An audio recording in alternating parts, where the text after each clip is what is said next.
భక్తుల భద్రత పట్ల నిర్లక్ష్యం వహించారు అన్నది మీ దృష్టిలో ఎంతవరకు కరెక్ట్ అండి? ముందుగా స్వతంత్ర టీవీ వీక్షకులకి, ప్యానెల్లో ఉన్న పెద్దలకి, మీకు రాష్ట్ర ప్రజలకి శుభ సాయంత్రం. ఇక్కడ అదేంటో మరి అన్ఫార్చునేట్లీ ఇన్సిడెంట్స్ మొత్తం చంద్రబాబు నాయుడు గారి హయాంలోనే జరుగుతాయి. పుష్కరాల్లో 30 మంది చనిపోవడం, 30 మందికి పైగా చనిపోవడం, మరి ఇది కందుకూరు తొక్కిసలాట్లో 3 చనిపోవడం, 8 మంది చనిపోవడం, అట్లానే గుంటూరు సభ తొక్కిసలాట్లో 3 చనిపోవడం, మళ్ళీ ఇప్పుడు ఈ దీంట్లో చంద్రబాబు నాయుడు గారి హయాంలోనే చంద్రబాబు నాయుడు గారి కోసమే ఇలా జరుగుతాయా, లేకపోతే అన్ఫార్చునేట్లీ ఇన్సిడెంట్లు అంటే ఆయన కోసమే జరుగుతాయా, లేకపోతే ఏదో అర్థం అవ్వట్లేదు. ఇక్కడ విషయం ఏంటంటే, ఒక సినిమాకి మీరు అన్నట్లు ఒక సినిమా ప్రమోషన్కి రాష్ట్ర మంత్రులు, ఆ ప్రాంత ఎమ్మెల్యేలు, ఆ జిల్లా అధికార యంత్రాంగం మొత్తం, మీడియా మొత్తం, 2 తెలుగు రాష్ట్రాల్లో ఉన్న మీడియా మొత్తం ఫోకస్ చేసి ఎక్కడ ఏం చేయాలి, ఎక్కడ ఏర్పాట్లు ఎలా చేయాలి అని చెప్పేసి 2 రోజులుగా ఎక్సైజ్ చేసి ఒక ఈవెంట్ సినిమా ప్రమోషన్ ఈవెంట్ని ఆ కార్యక్రమాన్ని చేశారు. అది రాష్ట్ర ప్రజలందరూ చూశారు, తెలుగు ప్రజలందరూ చూశారు. కానీ తరతరాలుగా తిరుమల తిరుపతి దేవస్థానం ఆవిర్భవించిన దగ్గర నుంచి ఇప్పటి వరకు ప్రతి ఏడాది వైకుంఠ ఏకాదశి, ద్వాదశి కార్యక్రమాలు ఉన్నాయని, అవి ప్రతి ఏడాది జరుగుతున్నాయని, ప్రతి ఏడాది భక్తులు వస్తారని, భక్తులు వచ్చినప్పుడు ఇలాంటి అవాంఛనీయ సంఘటనలు జరగకూడదని గతంలో ఎప్పుడు కూడా మీరు గమనించి చూడండి, గతంలో ఎప్పుడన్నా తిరుమల తిరుపతి దేవస్థానంలో తొక్కిసలాట్లో మనుషులు చనిపోవటం చూసామా? లేదండి. మరి కలియుగ దైవం వెంకటేశ్వర స్వామి సాక్షిగా ఆయన దర్శించుకోవడానికి వచ్చిన వాళ్ళు చనిపోయారంటే ఎంత మహాపాపం అండి. తిరుమల తిరుపతి దేవస్థానాన్ని రాజకీయాలకు వాడుకొని లేని విషయాలన్నింటినీ కల్పించి తిరుమల వెంకటేశ్వర స్వామి మీద నిందలు అపనిందలు వేసి ఆ ప్రసాదం మీద లేని విషయాలన్నీ పుకార్లు చేసి దానికి మీడియా సహకారం కూడా పెట్టుకొని, మీరు ఇందాక ఒక మాట అన్నారు, ఇది ప్రజల తప్పిదం కూడా, ప్రజలను కూడా అనలేకపోతున్నారు అన్నారు. అది తప్పమ్మా. నేనేమంటున్నాను, మీ మీడియా ఉంది, మీ మీడియా సినిమా ప్రమోషన్ ఈవెంట్ కి ఎంతమంది వెళ్ళారు, ఎంత ప్రమోషన్ ఇచ్చారు? మీరు తిరుమల తిరుపతి దేవస్థానం దీనికి అసలు ఏమన్నా నోరులు మెదుపుతున్నారా? ఇంతమంది చనిపోతే తిరుమల తిరుపతి దేవస్థానంలో ఏమన్నా నోరులు మెదుపుతున్నారా, మాట్లాడుతున్నారా, తప్పులు ఎత్తి చూపిస్తున్నారా? లేని విషయాలకి నెలలు తరబడి తిరుపతి లడ్డూ ప్రసాదం మీద నెలల తరబడి డిబేట్లు పెట్టి లేని విషయాలను ఇన్ని చేశారే. ఇప్పుడు మీ కెమెరాలకి క్యాపులు పెట్టుకున్నారా? మీ కళ్ళు మూతపడినాయా, లేకపోతే మీ కళ్ళు కాకులు ఎత్తుకుపోయినాయా? ఎందుకు వీటి మీద ఈ జరిగిన ఘోరాల మీద? లేదంటే ప్రజలంటే అంత అలుస, అంత చులకన, భక్తులంటే అంత అలుస, అంత చులకన? ఈ రాష్ట్రంలో సినిమా హీరోలు, ప్రొడ్యూసర్లు, లేదా సంపన్నులు, లేకపోతే పారిశ్రామికవేత్తలు వీళ్ళే మనుషులా? పేదోళ్ళు, సాధారణమైన భక్తులు వీళ్ళు మనుషులు కాదా? వీళ్ళకి చర్యలు తీసుకుంటే ప్రజలు తప్పని చెప్తారా మీరు? అంటే ఈసారి వెంకటేశ్వర రెడ్డి గారు ఈసారి కొంచెం అంటే సామాన్యుల భక్తులకు కూడా వైకుంఠ దర్శనం కల్పిద్దాము అని చెప్పి కొంచెం టికెట్స్ కూడా 1,20,000 టికెట్ల వరకు జారీ చేసినట్టు ఉన్నారు. అంటే కొంత సదుద్దేశం ఉండవచ్చు, కానీ ఇక్కడ అధికారుల నిర్లక్ష్యం, భక్తులు మనోభావాలు దెబ్బతీయటం క్లియర్ కట్ గా కనిపిస్తోంది. పాలనా నిర్లక్ష్యం. వైకుంఠ ఏకాదశికి అదే ఏర్పాట్లకి ఆ ప్రభుత్వ యంత్రాంగం అంతా ఎందుకు ఇక్కడ పనిచేయలేదు? ఎందుకు మీ మీడియా అంతా దీని మీద ఫోకస్ పెట్టలేదు? పరిపాలనా యంత్రాంగం 7 లక్షల మంది అని చెప్పేసి మీరు ఘనంగా స్టేట్మెంట్లు ఇచ్చేసి, పరిపాలనా యంత్రాంగం ఇక్కడ ఏం జరుగుతుంది, ఎట్లా ఏర్పాట్లు చేయాలి, అవన్నీ దాని మీద ఫోకస్ పెట్టాలా లేదా? ఎందుకంటే వీళ్ళు పేద ప్రజలు, సామాన్య భక్తులు పోతే నిన్న స్టేట్మెంట్ ఏమి ఇచ్చారు? సాక్షాత్ టీటీడీ చైర్మన్ గారు ఏం స్టేట్మెంట్ ఇచ్చారు? మాకు ముందుగానే ఒక అంచనా ఉంది, జరుగుతుందని అనుకుంటున్నాము, జరిగింది. అంత అహంకారం అధికారం అంటే అలా అధికారం చేతికి తీసుకొని కళ్ళు నెత్తికెక్కినట్టు ప్రజలు జరుగుతుందని తెలిసి కూడా నిర్లక్ష్యం వహించామని డైరెక్ట్ గా స్టేట్మెంట్ ఇస్తున్నారు. తక్షణమే చంద్రబాబు నాయుడు గారు కనుక నిబద్ధత కలిగిన నిజాయితీ కలిగిన రాజకీయ నాయకుడు అయితే ప్రభుత్వం సక్రమంగా పనిచేస్తుందన్న ఇదుంటే ఇక్కడికి వచ్చేసి తిరుమలలో అధికారుల మీద షో చేస్తున్నారు.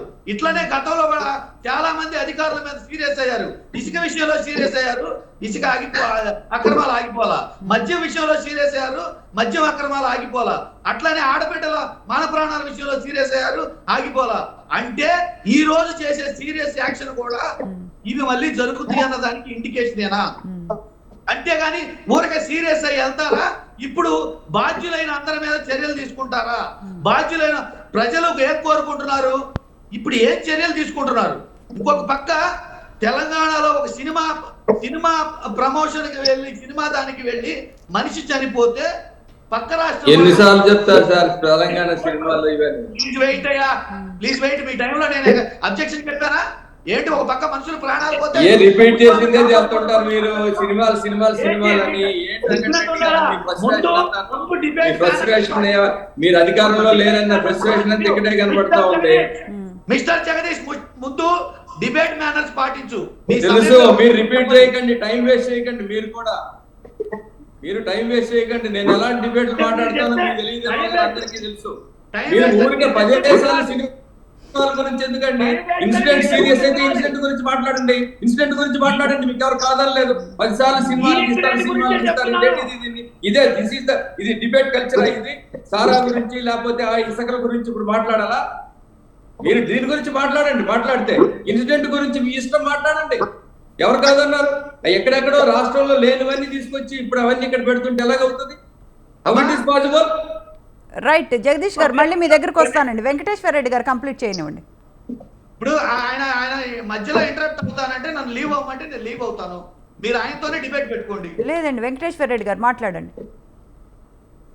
ఇప్పుడు కనీసం మినిమం మేనర్స్ కూడా లేకపోతే ఎట్లా? మేనర్స్ అని మాట్లాడకండి. I know what I am. ఇంకా ఇంతమంది చనిపోయినా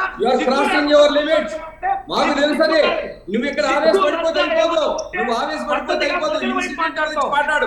అంతేగాని ఆవేశపడిపోతే అయిపోదు. ఏమీ లేక నోరు మూసుకో. అధికార మతంతో ఈ విధమైన చర్యలకు నీకు అధికారం పోయిందనే దీంతో అవుతున్నా. నీకు మేనర్స్ లేదు. నిన్నెప్పుడు చూడలేదు అసలు నేను డిబేట్ లో.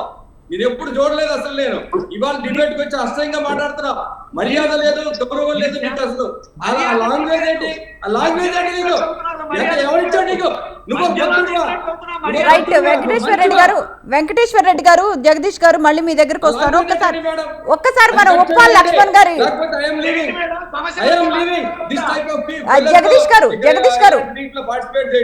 జగదీష్ గారు వస్తున్నానండి.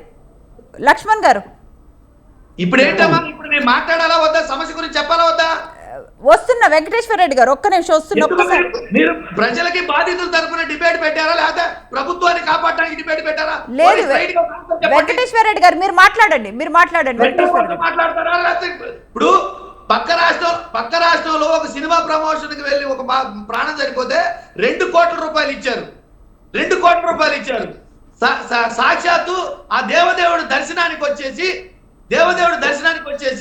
ఇంత పెద్ద ఇన్సిడెంట్ జరిగి ఇంతమంది చనిపోతే మనిషికి 25 లక్షల రూపాయలు అనౌన్స్ చేసి చేతులు దులుపుకుంటారా? చర్యలు తీసుకోరా? ఆ కుటుంబాలకు గతి ఏం కావాలి? పోనీ ప్రభుత్వం అదేమన్నా లగ్జరీ ప్రోగ్రామా కాదు కదా. సామాన్యులు వచ్చేసి కుటుంబంలో దేవుడి దర్శనానికి వచ్చేస్తే ఓ 10 లక్షల రూపాయలు ఇచ్చేసి చేతులు దులుపుకుంటారా? పక్క రాష్ట్రాన్ని ఎగ్జాంపుల్ గా నేను తీసుకొని కరెక్ట్మైన చర్యలు తీసుకోవాల్సిన అవసరం లేదా? తీసుకోకుండా ఇప్పుడు సీరియస్ అయ్యాను. తక్షణమే టీటీడీ చైర్మన్ దగ్గర నుంచి ప్రభుత్వంలో ఉన్న అక్కడ ఇన్సిడెంట్ కారకులైన ఐఏఎస్లు కావచ్చు, ఐపీఎస్లు కావచ్చు, ఈఓ కావచ్చు, వాళ్ళందరి మీద తక్షణమే సస్పెండ్ చేసి తక్షణమే ఈ రోజే విచారణ చేపట్టాలి.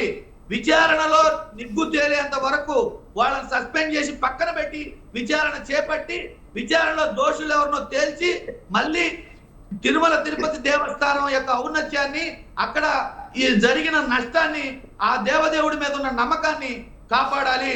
లేదంటే దీనికి నైతిక బాధ్యత వహిస్తూ మొన్న ఎక్కడ దాకా ఎందుకమ్మా, తిరుపతి లడ్డు అపవిత్రం జరిగిందని చెప్పేసి చెప్పిన దానికి లుంగీలు ఎగ్గట్టి, జుట్లు పెంచి, మెడల్లో మాలలు వేసుకొని, మెట్ల పూజలు చేసి, నానా హంగామా చేసి, మీడియా సమావేశాలు పెట్టి, బహిరంగ సభలు పెట్టి అరిచారు. మీరు కూడా డిబేట్లు గంటల డిబేట్లు పెట్టారు. ఏదో అపవిత్రం జరిగింది, అపవిత్రం జరిగింది. ఇవాళ 7 ప్రాణాలు పోయినాయమ్మా. ఇంకా క్షతగాత్రులు చాలా మంది ఉన్నారు. ఎంతమంది పోతారో తెలియదు. నైతిక బాధ్యత వహించి ముందుగా చంద్రబాబు నాయుడు గారు, పవన్ కళ్యాణ్ గారు రాజీనామా చెయ్యాలి. దోషులు ఎవరు ఖచ్చితంగా ఇది ఎంక్వైరీ, సిబిఐ ఎంక్వైరీ వేసి చర్యలు చేపట్టాలి. అప్పటి వరకు పాలక మండలిని సస్పెండ్ చేయాలి. సస్పెండ్ చేసి సంపూర్ణంగా న్యాయబద్ధంగా మళ్ళీ ఎటువంటి చర్యలు జరగకుండా విచారణ చేపట్టాల్సిన బాధ్యత ఉంది. నిజంగా చంద్రబాబు నాయుడు గారు ఆయన హిందూ అని నమ్మితే, నిజంగా ఆ దేవుడి మీద అతనికి నమ్మకం ఉంటే, నిజంగా ఆయన పరిపాలన దక్షత కనుక ఆయన కలిగి ఉంటే, నిజాయితీతోటి, ధర్మంతో ఇవన్నీ పాటించాలి. పాలక మండలిని ఖచ్చితంగా సస్పెండ్ చేయాలి. అక్కడున్న ఈఓని, అక్కడున్న కలెక్టర్ గారిని, అక్కడున్న ఎస్పీ గారిని, వీళ్ళందరి మీద చర్యలు తీసుకొని విచారణ చేపట్టాలి.